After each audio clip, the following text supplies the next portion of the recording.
Hi, അപ്പോൾ എല്ലാവർക്കും ഒരിക്കൽ കൂടെ എൻ്റെ യൂട്യൂബ് ചാനലിലേക്ക് സ്വാഗതം. കുറച്ച് നാളുകൾക്ക് ശേഷം അങ്ങനെ വീണ്ടും ഞാനൊരു അഗ്രികൾച്ചർ വ്ളോഗ് എടുക്കുകയാണ്. കണ്ടോ, നമ്മുടെ പാടമൊക്കെ നല്ല സ്വർണ്ണ നിറത്തിലായിരിക്കുകയാണ്. ഇനി കുറച്ച് നാൾ കൂടി കഴിഞ്ഞിട്ടുണ്ടെങ്കിൽ കൊയ്യാനൊരുങ്ങുന്ന പാടശേഖരമാണ് ഈ കാണുന്നത്. ഓക്കെ, അപ്പം ഞാൻ കാലത്ത് തന്നെ വീണ്ടും പാടത്ത് എത്തിയിരിക്കുകയാണ്. എന്താണ് ഇപ്പോഴത്തെ പ്രസൻറ്റ് സിറ്റുവേഷൻസ് എന്നൊക്കെ അറിയാനായിട്ട് ഞാനിവിടെ എത്തിയിരിക്കുകയാണ്. ഇപ്പോൾ സമയം ഏകദേശം ഒരു 7:45 മണിയായി. ഇന്ന് ഇത്തിരി ക്ലൗഡിയാണ്. അല്ലെങ്കിൽ ഈ സമയത്ത് ഭയങ്കര ചൂടാണ്, പിന്നെ ഭയങ്കര വെയിലൊക്കെ ആയിരിക്കും. ഇപ്പോഴത്തെ ചൂടെന്ന് പറഞ്ഞിട്ടുണ്ടെങ്കിൽ ഭയങ്കര കഠിനമായിട്ടുള്ള ചൂട് കൂടിയാണ്. അപ്പോൾ ഇന്ന് എന്തുകൊണ്ടോ ഈ സമയത്ത് ഇത്തിരി ക്ലൗഡിയാണ്. അപ്പോൾ ഇതാ കണ്ട, മൊത്തത്തിൽ ഒരു സ്വർണ്ണ നിറമായി നമ്മുടെ പാടം മുഴുവൻ. അപ്പോൾ എന്തായാലും ഇപ്പോഴത്തെ പ്രസൻറ്റ് സിറ്റുവേഷൻ ഒന്നറിയണം. അതുകൂടാതെ ഇനി പയറൊക്കെ ഒന്ന് പൊട്ടിക്കണം. പയർ ഏകദേശം കഴിയാറായി. നമ്മൾ കൊയ്യുന്നതോടുകൂടി തന്നെ പയറിൻ്റെ വിളവെടുപ്പും പൂർണ്ണമായിട്ട് കഴിയും. സോ എല്ലാ കാര്യങ്ങളും കാണിച്ചു തരാം. ഒരിക്കൽ കൂടെ എൻ്റെ യൂട്യൂബ് ചാനലിലേക്ക് സ്വാഗതം.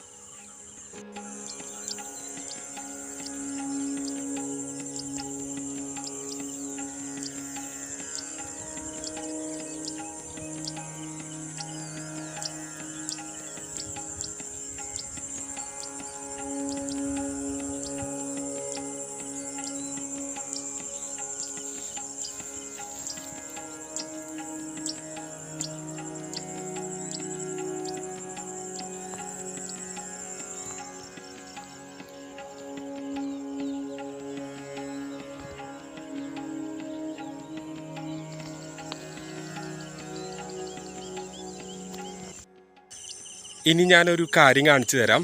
കണ്ട, പാടത്ത് നെല്ലിങ്ങനെ വീണ് എടുക്കുകയാണ്. ഇത് ആക്ച്വലി നമ്മുടെ വിളവെടുപ്പിനെയൊക്കെ നന്നായിട്ട് ബാധിക്കും. നമുക്ക് കിട്ടാനുള്ള നെല്ലിൻ്റെ ക്വാളിറ്റി അല്ലെങ്കിൽ ക്വാണ്ടിറ്റി ഒക്കെ കുറയാനായിട്ട് ഇത് മൂലം ഇടയാകും.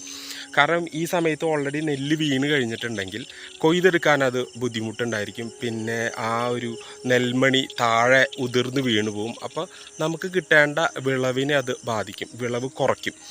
പക്ഷേ പറഞ്ഞിട്ട് കാര്യമില്ല, ഇതിന് കുറേയധികം കാരണങ്ങളുണ്ട്. ഒന്നാമത്, നല്ല കരുത്തോടുകൂടെ ഈ നെൽച്ചെടികൾ വളരുമ്പോൾ ഈ കതിരിൻ്റെ കനം കാരണം താഴെ വീഴുന്നതായിരിക്കാം, അല്ലെങ്കിൽ കാറ്റ് വീഴ്ച മൂലമായിരിക്കാം. അങ്ങനെ ഒരുപാട് കാരണങ്ങളുണ്ട്. എനിവേ, ഇങ്ങനെ വീണ് കിടക്കുകയാണെങ്കിൽ തീർച്ചയായിട്ടും പറഞ്ഞിട്ട് കാര്യമില്ല, വിളവെടുപ്പിനെ ബാധിക്കും, വിളവ് കുറയ്ക്കും. അപ്പോൾ കണ്ടോ, എൻ്റെ പിന്നിൽ കുറേ സ്ഥലത്ത് ഇങ്ങനെ വീണ് കിടക്കുകയാണ്. അങ്ങനെ കുറേ എന്താ പറയുക, കുറേ പ്രതികൂല ഘടകങ്ങൾ കൂടെ ഈ ഒരു നെൽകൃഷിക്കുണ്ട്. അത് ഞാൻ ജസ്റ്റ് കാണിച്ചു തന്നു എന്നേ ഉള്ളൂ.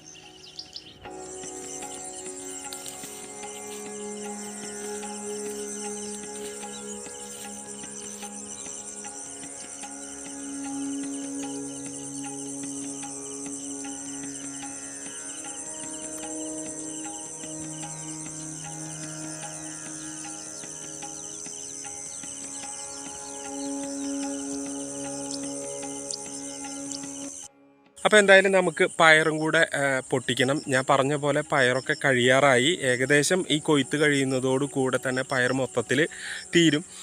ആക്ച്വലി പയറെന്ന് പറയുന്നത് ഒരു സീസണൽ വിളയാണല്ലോ. അപ്പം പയർ എന്തായാലും കഴിയാറായിട്ടുണ്ട്. ബാക്കിയുള്ള പയറും കൂടി നമുക്ക് പൊട്ടിച്ചെടുക്കാം.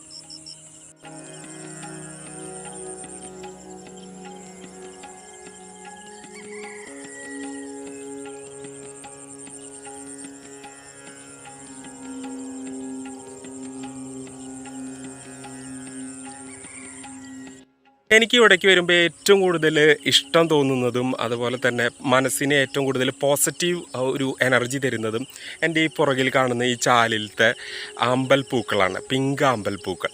അപ്പോൾ അത് കാണുമ്പോൾ തന്നെ വല്ലാത്തൊരു സന്തോഷമാണ്. ഒരുപാട് അമ്പൽപ്പൂക്കൾ ഇങ്ങനെ വിടർന്ന് നിൽക്കുന്നത് കണ്ട്, ചാല് മൊത്തത്തിൽ പിങ്ക് അമ്പൽപ്പൂക്കളാണ്. കണ്ടോ, എൻ്റെ പുറകിൽ മൊത്തത്തിൽ ഇങ്ങനെ വിരിഞ്ഞ് നിൽക്കുകയാണ്.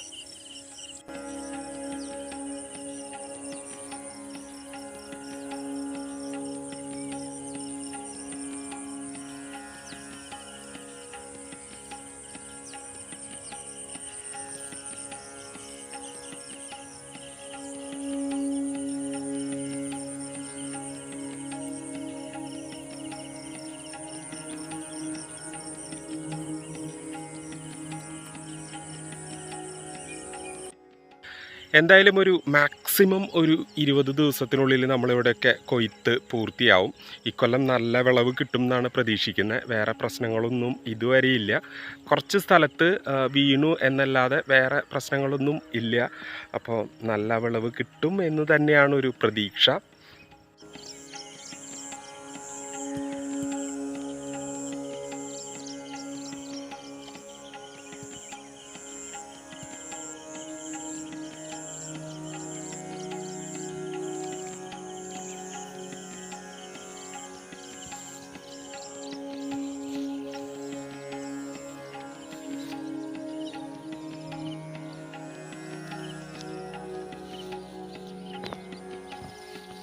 അങ്ങനെ ഇന്നത്തെ പരിപാടികളൊക്കെ കഴിഞ്ഞ് നമ്മൾ വീട്ടിലേക്ക് പോവാണ്. ഏകദേശം ഒരു 8:30 മണി ആവുന്നു.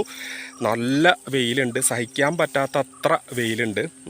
കുറച്ച് മുൻപ് വരെ കുറച്ചൊരു ക്ലൗഡി അന്തരീക്ഷമായിരുന്നു. പക്ഷേ ഇപ്പോൾ നല്ല വെയിലാണ്, സഹിക്കാൻ പറ്റാത്ത അത്ര വെയിലാണ്. അതിപ്പോൾ കേരളത്തിൽ മൊത്തത്തിൽ നല്ല വെയിലാണല്ലോ. ഈ പാടത്തേക്ക് വരുമ്പോൾ വേറെ മരങ്ങളോ അങ്ങനത്തെ കാര്യങ്ങളൊന്നും ഇല്ലാത്ത കാരണം ചൂട് നമുക്ക് നന്നായിട്ട് എഫക്റ്റ് ചെയ്യും.